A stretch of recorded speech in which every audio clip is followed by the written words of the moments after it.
Una mujer viuda, con el rostro marcado por el dolor y los ojos llenos de lágrimas, sostiene entre sus dedos sus últimas monedas.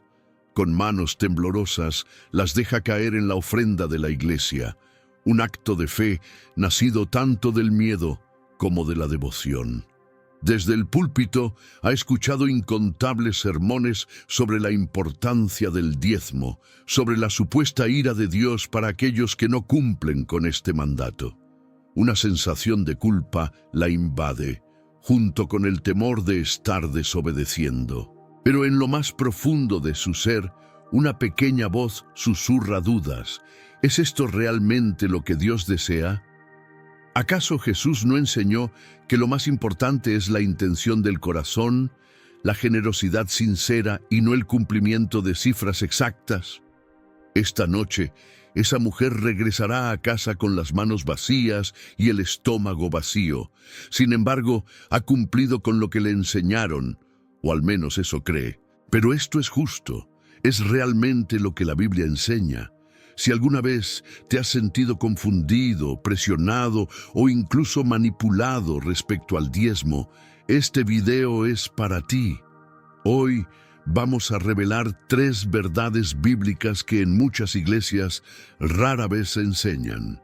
Son principios que podrían transformar radicalmente tu manera de entender las finanzas y tu relación con Dios. Y presta mucha atención, porque el tercer punto te dejará sin palabras. Descubrirás una realidad que muchos líderes religiosos prefieren mantener en las sombras. No te lo pierdas. Quédate hasta el final, porque lo que vas a descubrir podría cambiar tu perspectiva para siempre. Y si este contenido te aporta claridad, no olvides apoyar el canal. Dale me gusta, suscríbete y comparte tu opinión en los comentarios. Comencemos explorando la historia del diezmo desde sus raíces, su propósito original y su verdadero contexto en la Biblia. Querido amigo, querida amiga, ¿alguna vez has examinado a fondo los orígenes del diezmo? No nos referimos a lo que comúnmente se dice en las iglesias, sino a lo que realmente enseña la Biblia. A lo largo del tiempo, esta práctica ha sido presentada de manera simplificada, como una obligación, un porcentaje fijo que debe ser entregado sin cuestionamientos. Pero la realidad es mucho más profunda y compleja. Para comprender qué significa el diezmo hoy, debemos viajar al pasado y analizar su origen en las Escrituras. Nuestro recorrido nos lleva a tiempos muy anteriores a la ley de Moisés, a una época en la que los mandamientos que conocemos aún no existían. Nos encontramos con Abraham, considerado el padre de la fe. En el libro de Génesis, capítulo 14, versículos 18 al 20, se relata un episodio clave. Después de obtener una gran victoria militar, Abraham se encuentra con Melquisedec, un enigmático sacerdote del Dios Altísimo. En un acto de reconocimiento, Abraham le entrega la 10ª parte de todo el botín recuperado. Este detalle es fundamental. Observemos bien, Abraham no lo hizo porque estuviera cumpliendo una ley, pues en ese momento la ley aún no existía. Tampoco obedecía una tradición establecida, ya que él mismo estaba dando origen a esta práctica. Lo hizo como un acto de gratitud, un gesto espontáneo para honrar a Dios, reconociendo que la victoria no había sido solo suya, sino que provenía de lo alto. Esto nos revela un aspecto esencial. En su esencia más pura, el diezmo era un acto de adoración y reconocimiento de la soberanía divina. Sin embargo, con el paso del tiempo, el diezmo dejó de ser un acto voluntario y pasó a formar parte de la ley de Moisés. En el libro de Levítico, capítulo 27, versículos del 30 al 34, encontramos instrucciones detalladas sobre su aplicación. Aquí es donde el diezmo adquiere un carácter obligatorio dentro del sistema religioso y social de Israel. Pero, ¿para qué se utilizaba realmente? Contrario a lo que muchos piensan, no se trataba simplemente de financiar un edificio o pagar sueldos. Su propósito iba mucho más allá y estaba profundamente ligado a la justicia y la equidad social. Tenía tres funciones principales. 1. Sostener a los levitas. Según Números, capítulo 18, versículos del 21 al 24, el diezmo estaba destinado a la tribu de Leví, quienes no poseían tierras y se dedicaban por completo al servicio del tabernáculo y, posteriormente, del templo. 2. Ayudar a los más vulnerables. En Deuteronomio capítulo 14, versículos del 28 al 29, se menciona un diezmo especial que debía reunirse cada 3 años. Su objetivo era proporcionar sustento a los huérfanos, las viudas y los extranjeros. Era un sistema de apoyo social diseñado para evitar que nadie en la comunidad de Israel cayera en la indigencia extrema. 3. Fomentar la celebración y la comunión. Parte del diezmo se utilizaba para las festividades religiosas. No era simplemente un impuesto, sino una inversión en la vida espiritual y comunitaria del pueblo. Se promovía el gozo, la unidad y el reconocimiento de la provisión divina. Es importante aclarar que el concepto de diezmo en la Biblia no se limitaba a un único 10%. Había diferentes tipos de diezmos: el anual para los levitas, el trienal para los necesitados y otras ofrendas y contribuciones especiales. Por lo tanto, lo realmente significativo no era el porcentaje en sí, sino el principio subyacente: reconocer a Dios como la fuente de toda provisión y actuar con generosidad. Pero, lamentablemente, con el tiempo, este principio fue distorsionado. En Malaquías, capítulo 3, versículos del 8 al 12, Dios mismo confronta a su pueblo por su negligencia en los diezmos y ofrendas. Sin embargo, la verdadera cuestión no era que Dios necesitara su dinero, sino que su falta de compromiso reflejaba un alejamiento espiritual y una carencia de fe. Este es el panorama que nos ofrece el Antiguo Testamento.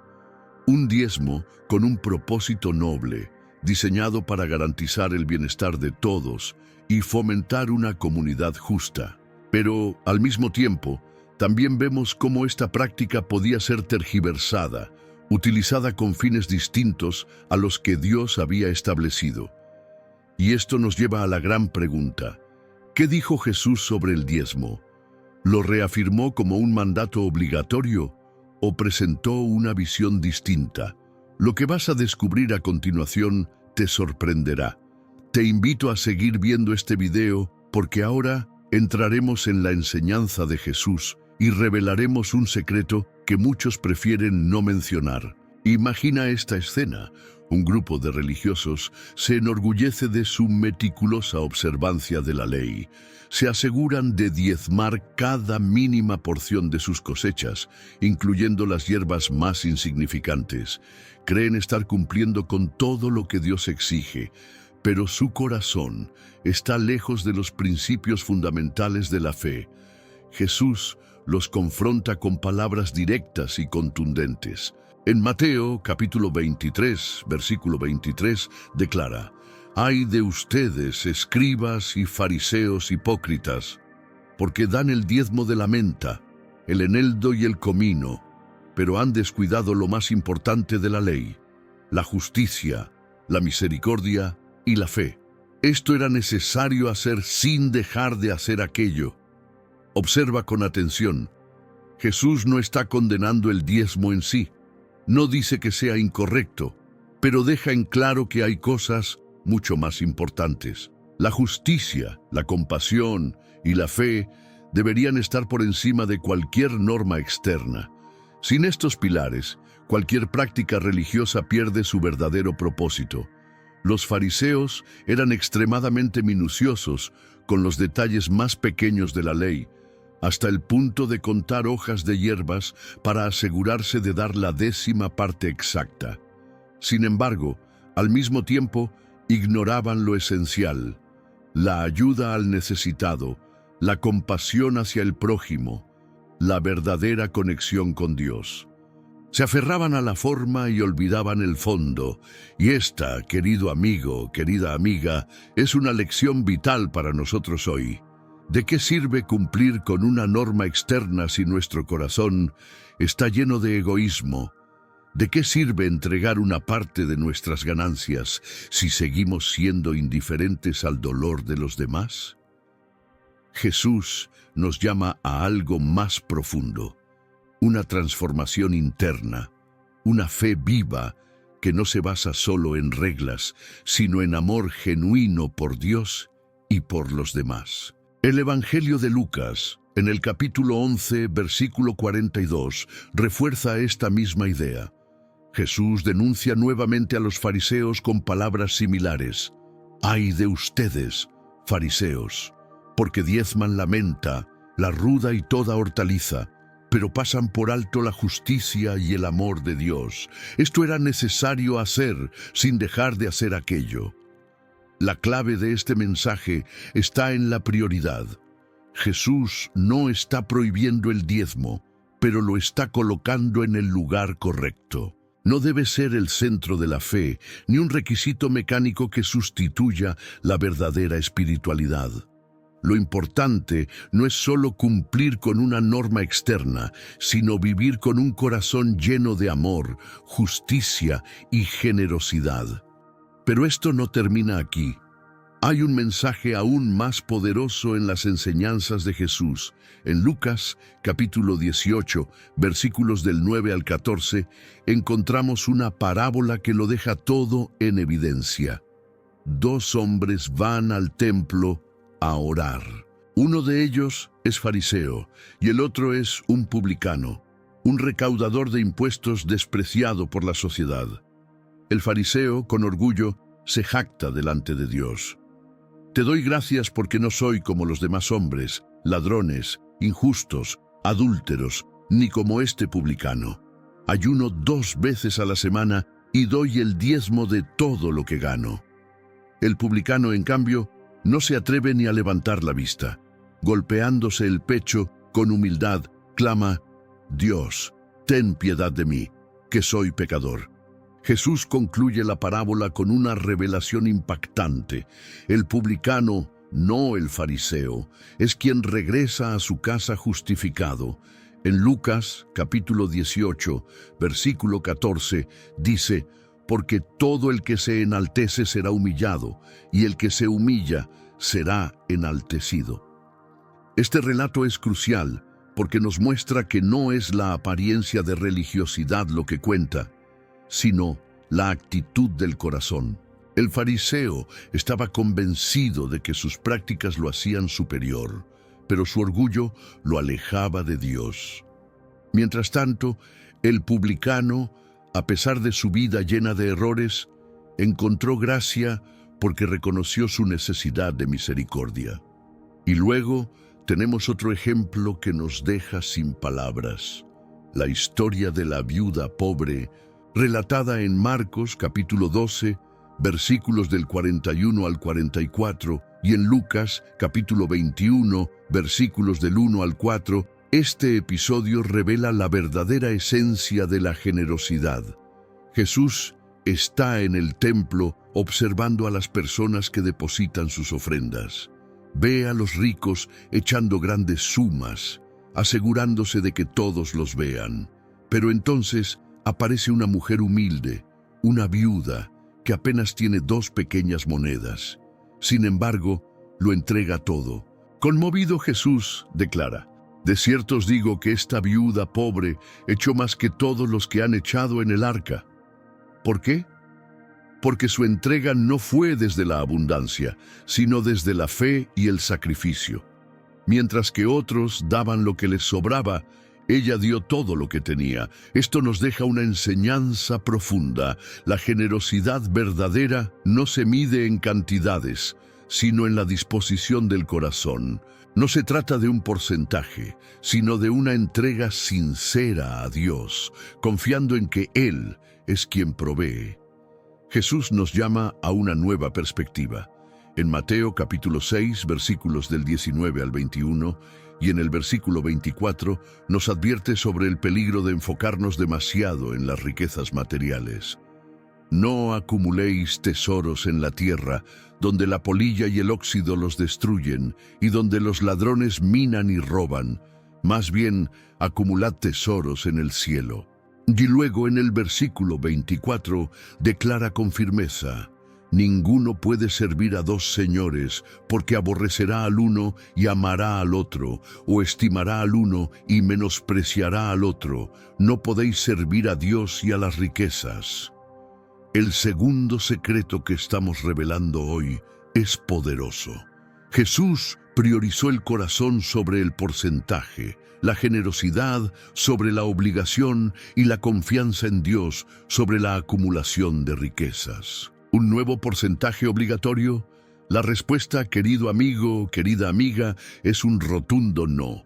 Y aquí es donde muchas personas se sorprenden. Si analizamos con detenimiento las cartas del apóstol Pablo, las epístolas de Pedro o las enseñanzas de Juan, no encontraremos un solo mandamiento que ordene a los cristianos entregar obligatoriamente el 10% de sus ingresos. Ninguno. Lo que sí encontramos una y otra vez es un fuerte énfasis en la ofrenda voluntaria, en la generosidad nacida del amor y la gratitud, no de la obligación. El apóstol Pablo dedica 2 capítulos completos en su segunda carta a los Corintios, capítulos 8 y 9, a explicar el principio de la ofrenda.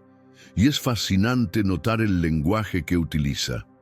Pablo no habla de imposición, sino de gracia. No menciona un porcentaje, sino una actitud generosa. No lo presenta como una ley inquebrantable, sino como una oportunidad para bendecir y ser bendecido. En 2 Corintios 9:7 encontramos una clave fundamental. Cada uno dé como propuso en su corazón, no con tristeza ni por obligación, porque Dios ama al dador alegre. Este versículo cambia por completo la perspectiva. No se trata de entregar dinero por miedo a ser castigado, ni de cumplir una regla para ganar el favor de Dios. La verdadera ofrenda es un acto de libertad, un reflejo del amor y la gratitud que sentimos. Pablo no está en contra de dar, al contrario, promueve la generosidad con pasión, pero deja claro que su base es el amor, no un mandato impuesto por la ley. Más adelante, en 1 Corintios 16:2, Pablo da una instrucción práctica sobre la ofrenda. Cada primer día de la semana, cada uno de vosotros aparte algo, según haya prosperado. ¿Notas lo que dice? No menciona un porcentaje fijo. En su lugar, establece un principio flexible, según haya prosperado. Esto significa que, si Dios te ha bendecido en abundancia, puedes dar con generosidad, pero si estás atravesando dificultades, no debes sentirte culpable por no llegar a un porcentaje determinado. Esto nos muestra que la verdadera enseñanza del Nuevo Testamento sobre las finanzas cristianas no es una imposición matemática, sino una cuestión de corazón y conciencia. La ofrenda como un acto de adoración. El apóstol Pablo, en Filipenses 4:18, describe la generosidad de los cristianos filipenses con una imagen hermosa. Vuestra ofrenda es como un olor fragante, un sacrificio acepto, agradable a Dios. Mira lo profundo de esta comparación. La verdadera generosidad no es una carga, no es un impuesto obligatorio que pesa sobre los hombros de los creyentes. Es un aroma agradable que sube al cielo, una expresión de amor y adoración a Dios. Y aquí hay algo crucial que debemos entender. La generosidad cristiana no se limita al dinero. Dar no significa solo entregar una parte de nuestros ingresos. También se trata de compartir nuestro tiempo, nuestros talentos, nuestro servicio, nuestra compasión por los demás. El verdadero espíritu de la ofrenda es una vida de entrega total, no solo un porcentaje de nuestras finanzas. Por eso, la Biblia advierte con fuerza sobre el peligro de la avaricia.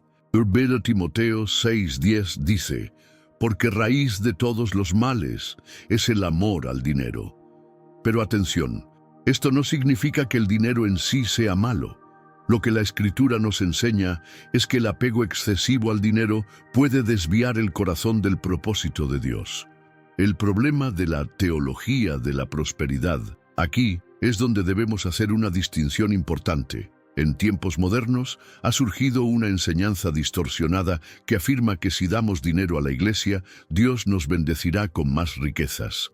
Esta falsa doctrina, conocida como la teología de la prosperidad, ha engañado a muchas personas con la idea de que la fe es una transacción financiera con Dios.